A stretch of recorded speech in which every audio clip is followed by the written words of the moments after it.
In 2003, a team of Indonesian and Australian scientists set off on an exciting expedition to the island of Flores, Indonesia. At first, they were looking for evidence of early modern humans, who may have traveled from Asia to Australia thousands of years ago. But instead of finding remains of Homo sapiens, they made a shocking discovery inside Liang Bua Cave, the well-preserved skeleton of a tiny human. This was something the world had never seen before. The skeleton, named LB1, was only about 3 feet 6 inches tall, shorter than most 5-year-old children today. Scientists were baffled.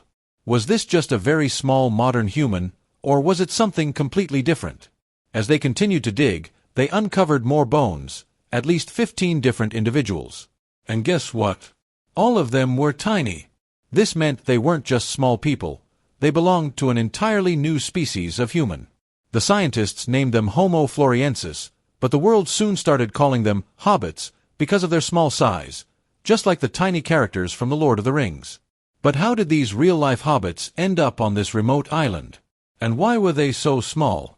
The answers to these questions would lead to one of the greatest mysteries in human evolution.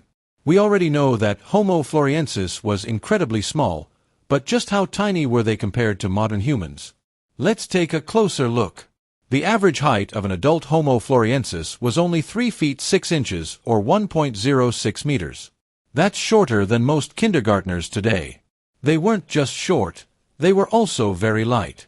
An average Homo floresiensis weighed only 55 pounds or 25 kilograms. But what made them even more unique was their unusual feet. Homo floresiensis had very large and flat feet compared to their short bodies. This meant they probably walked differently from us. Scientists believe their feet made them walk more slowly and forced them to bend their knees more than modern humans when moving around. They had thicker eyebrow ridges above their eyes. No prominent chin like we have. A small, sloped forehead instead of a rounded one. But why were they so small? The reason why Homo floresiensis was so tiny is connected to a fascinating scientific concept called Island Dwarfism. Island dwarfism happens when large species shrink over many generations because of limited food and space on an island. With fewer resources, smaller individuals survive better, and over time, the entire species becomes smaller. This process has happened to many animals around the world. For example, Flores was once home to a species of miniature elephants called stegodons. Unlike modern elephants, which can weigh up to 12,000 pounds, these stegodons were only about 1,200 pounds, about the size of a large cow. Also, while some animals shrank, others became massive. Flores was home to giant birds, including a species of stork that stood over 5 feet tall, even taller than a Homo floresiensis adult. This extreme evolutionary pressure also affected the small humans of Flores. Over time, their bodies became smaller and lighter, making it easier to survive on an island with limited food. But where did Homo floresiensis come from? Did they evolve from earlier small humans? Or were they originally tall and shrank over time? Even though scientists have found bones of Homo floresiensis, we still don't know exactly where they came from. But there are two main theories. Some scientists believe that Homo floresiensis descended from Homo habilis or Australopithecus, two of the earliest species of humans. These ancient humans were already small, so it makes sense that their descendants remained tiny. Homo floresiensis' feet and wrists looked more like early human ancestors than modern humans. Their brain shape was also similar to Homo habilis, even though it was much smaller.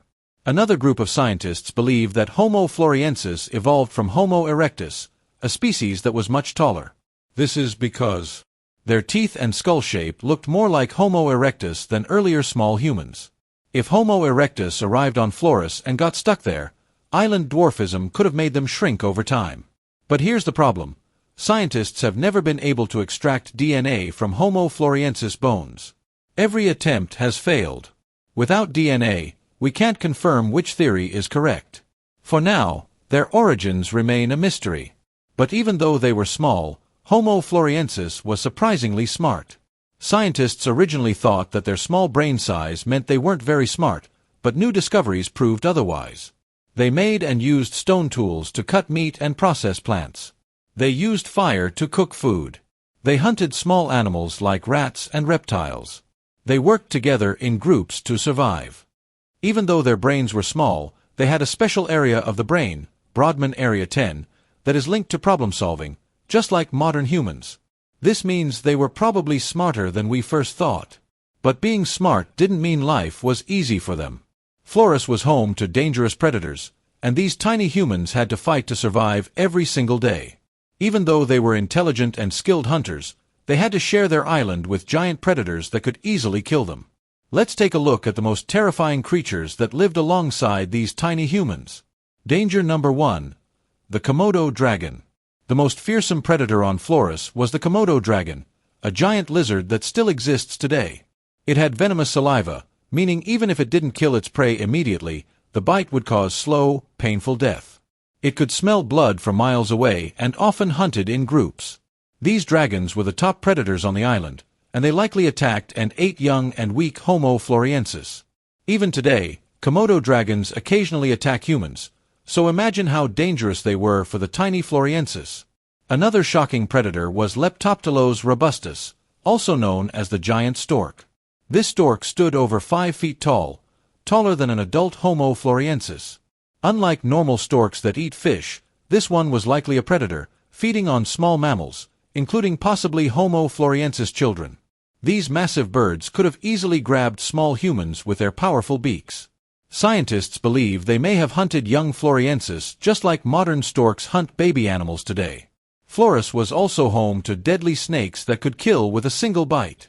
Some of them included the Javan spitting, the Russell's viper, and the reticulated python, the longest snake in the world, growing over 20 feet long. These snakes were silent killers, and one bite could paralyze and kill a tiny floresiensis within minutes. If the forests weren't dangerous enough, the waters of Flores were even scarier. Saltwater crocodiles lurked in the rivers and swamps, waiting for prey. So with all these dangerous predators, you might be wondering, what did Homo floresiensis eat to survive? Since they lived on an island, their diet was very different from early humans who lived on the mainland. Scientists have found evidence of their meals, and here's what they ate. 1. Giant rats. Believe it or not, Homo floresiensis loved eating giant rats. Flores had some of the biggest rats in the world, including the Papagames, a rat as big as a rabbit. These huge rodents were easy to catch, full of protein, and likely an important food source for the tiny humans. 2. Stegodons. Homo floresiensis was brave enough to hunt elephants, but not the ones we see today. Flores was home to a dwarf elephant species called stegodons. They were much smaller than modern elephants, and weighed around 1,200 pounds. Scientists found cut marks on stegodon bones, proving that Homo floresiensis hunted and ate these small elephants. Like many early human species, they also ate wild fruits, nuts and seeds, tubers and roots. How did they go extinct? Homo floresiensis survived for nearly 1 million years, but then, about 50,000 years ago, they disappeared. Scientists believe there are 3 main reasons why. Number 1. Modern humans arrived. Around 50,000 years ago, modern humans, Homo sapiens, arrived on Flores. It's possible that Homo sapiens competed for resources and took over. They may have also hunted Homo floresiensis or forced them out of their homes. Number 2. Climate change. Around the same time, the island's climate changed dramatically. This could have reduced food sources, making it harder for Homo floresiensis to survive, destroyed their natural habitats, forcing them into dangerous areas. Number 3. Natural disasters. Flores is part of the Ring of Fire, an area full of volcanoes and earthquakes. A huge volcanic eruption may have wiped out much of the Homo floresiensis population. No matter what happened, one thing is certain: Homo floresiensis was one of the last surviving ancient human species before Homo sapiens took over the world. Question: do you think tiny humans could still exist somewhere in the world? Let us know in the comments section. Don't forget to like, share, and subscribe.